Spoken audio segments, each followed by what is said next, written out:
Hi everyone. A common problem, people emerging. We're going to concentrate today on emerging maybe from a giveaway or a T-junction or a crossroad and turning left. But it's a common problem that people don't time their observations and their steering very well.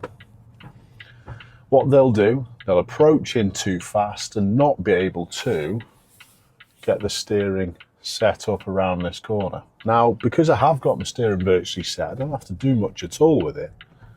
I can then spend my time looking. And that makes it much safer. But like I said, people don't always do it that way. And it's not just learners we're talking about. It's definitely fully qualified drivers involved in this problem.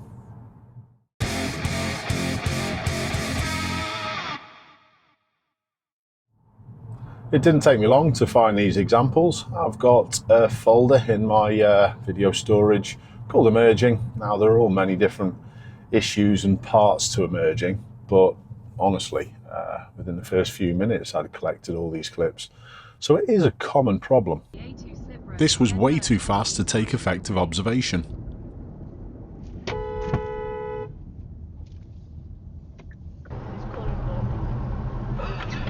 This was obviously also way too fast, but look at the lack of steering input. That car's dead straight. Now, stop. Cars are available and what should and shouldn't be criticised out there on the road, so your favourite colour. Attention taken up with steering left rather than observing. The driver of the police vehicle doesn't put all the available information together with this clip.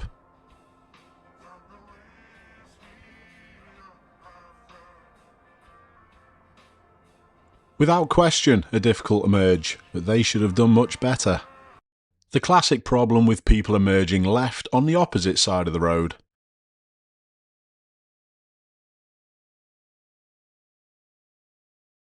It's not just the UK that has problems with this. Again, another nice spot by my viewer.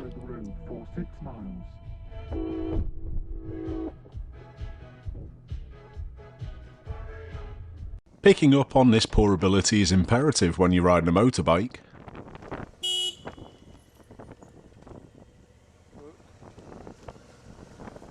And the same can be said when you're riding a push bike.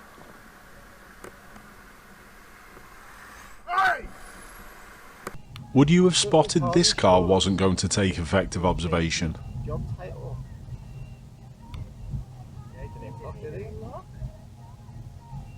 My viewer was onto it, and the taxi driver in this clip just about avoided it.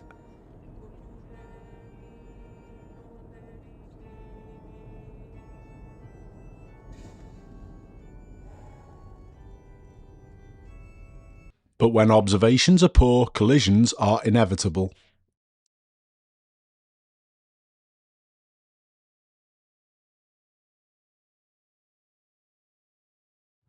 Before I go into a detailed solution for this problem, I'd just like to have a little look at the services today's video sponsor Car Vertical provide. I am certain that you've seen many of my Car Vertical integrations before, but the services are really important. As we've seen from these examples, accidents and collisions happen easily where roads cross, meet or intersect. If you're buying a car, don't you think it's important to find out the car's history before you make that purchase? Well, that's exactly what Car Vertical does. You can put a reg or a VIN number into the Car Vertical website, and within 40 seconds you'll have a detailed report that you can make an informed decision on.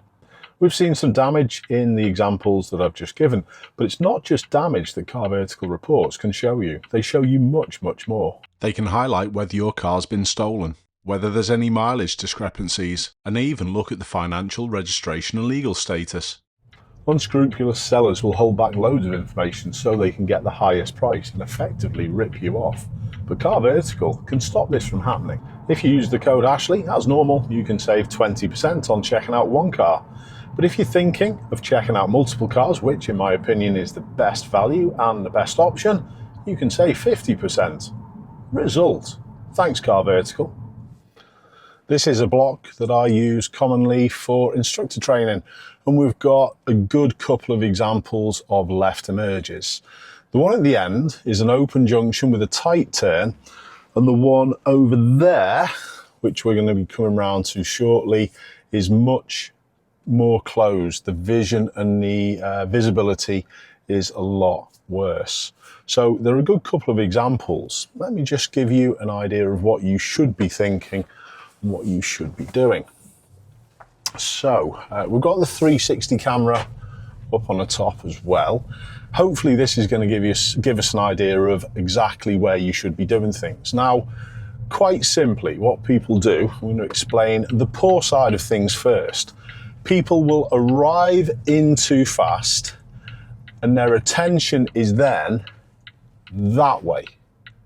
And then they won't look this way. And it was a good job that I did have a little look to the left-hand side, a sneaky little glance before it came up. But you can see exactly what I'm talking about there. That if people don't look properly to the left, there's potential problems to the left. And that's exactly what we've seen in some of the examples I've given.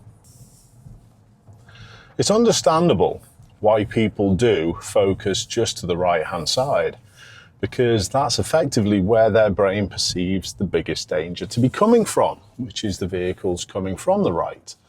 But without looking left, you can't take in all the information.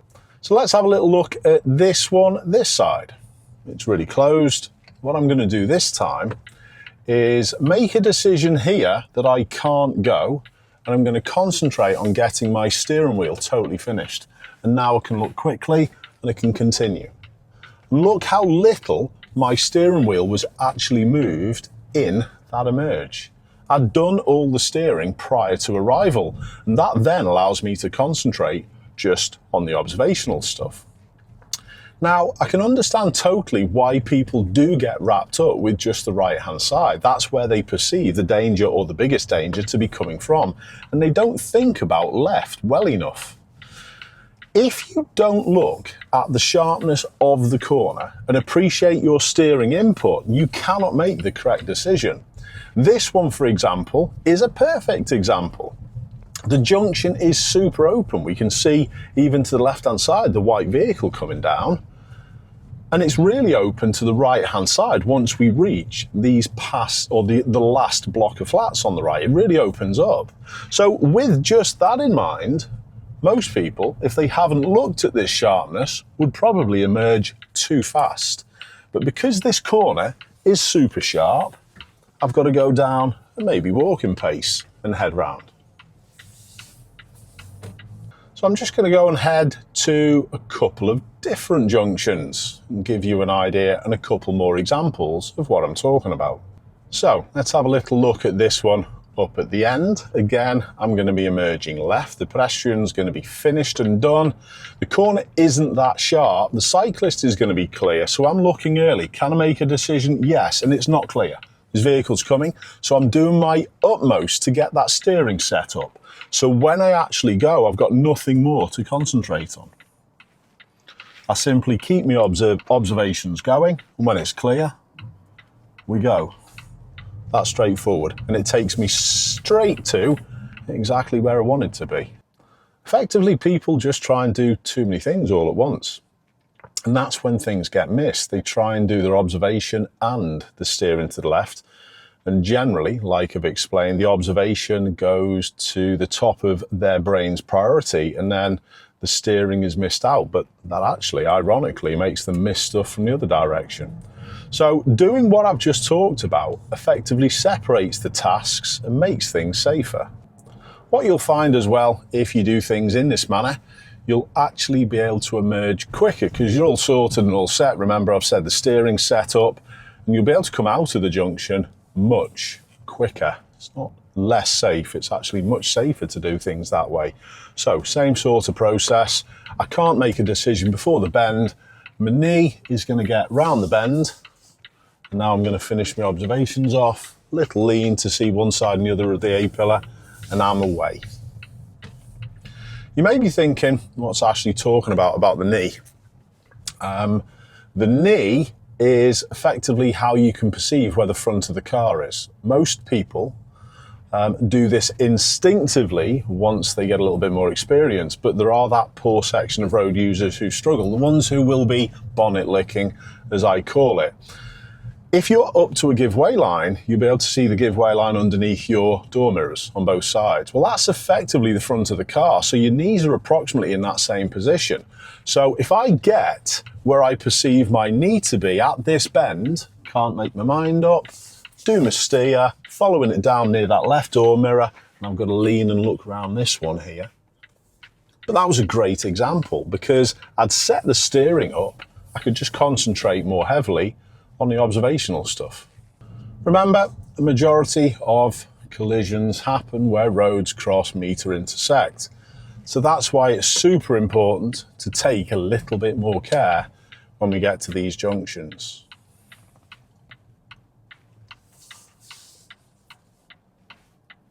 I hope that helps. Keep safe. I'll see you soon.